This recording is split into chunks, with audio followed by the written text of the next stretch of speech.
Welcome back to another book highlight. We are up to roughly chapters 11 through 13. This video is going to cover in My Father the King.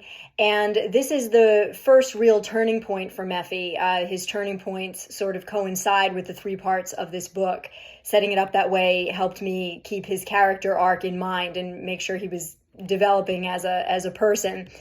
But at this point, there's actually a very profound meaning for us, and it actually coincides with the whole theme of the entire novel. So Mephi has basically hit bottom with his fear and his self-loathing, and his new guardian, Makir, has a talk with him about his cutting. This is the first time anyone's really sat down and addressed it rather than shaming him for it. Now, cutting or bloodletting was forbidden by the law of Moses, but Makir is more interested in talking through the implications of what Mephi does to himself. It stems from self-hatred, a frantic desire to take control of something and make sense of what hasn't for a long time. Basically because Mephi has grown up taking ownership of his grandfather's sin and believing that all his misfortune, losing his royal family and his ability to walk, was just part of Saul's curse. But Saul's disobedience cursed his own life and harmed his family. And Makir wants Mephi to realize that he can choose a different way and have his own life where he chooses to honor God and reap the rewards that follow. He wants Mephi to understand that his cutting represents a misunderstanding of how precious his life is before God, that God doesn't make anyone without purpose. On page 220, there's an interesting moment where Mephi has offered his first sacrifice on his own behalf, because this is the culture where that was still going on. And he's wondering, how can I be sure that this is enough? Does that really make me acceptable to God? How can I really expect to approach God? And what does God really want from me? Because he's now with a guardian who's opening his mind to consider these things. He knows that God has spared his life, but he doesn't know why. And Makir asks him, well, what do you want? What do you want to do with your life? And it's a revolutionary question for Mephi because he hasn't been taught to think in terms of possibility.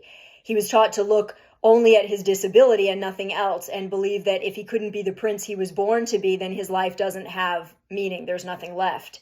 But now he's being taught to look to God for the reason he's alive. And this is where we can learn from this really beautiful moment in the novel. A lot of us really fear missing God, or we know in theory he has a purpose for us, but we don't know where it is.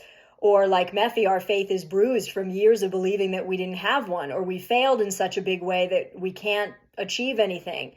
But the thing is, you don't have to have the whole picture. Just start with what's in your hands already. For Mephi, it's his ability to work with his hands and do carpentry, to learn to shoot a bow like he's always wanted. And he says at one point in the book, these daily challenges will work the weakness out of me, and then who knows? He chooses to put aside his questions and fears and the shame over what didn't work out for him, what he wasn't able to do, and focus on what he can do. And he finds so much freedom in that, even though this hope is a fragile plant that needs cultivating right now. Makir references the story of Jacob, who wrestled with God for his blessing and received the name Israel.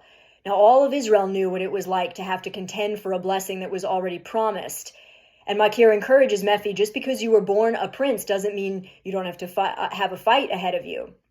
You're going to have to contend for your blessing. And this is the whole theme of the novel. Some princes wrestle, but they will receive what they're seeking if they hold fast to God and don't give up. The enemy wants us to remain bound in shame by a circumstance or a sin or a loss. But God will gladly receive us back as his sons and cleanse us and heal every one of our scars if we'll let him. If you're feeling bruised or aimless, start with standing on what God already has said and promised and what that teaches you about his nature.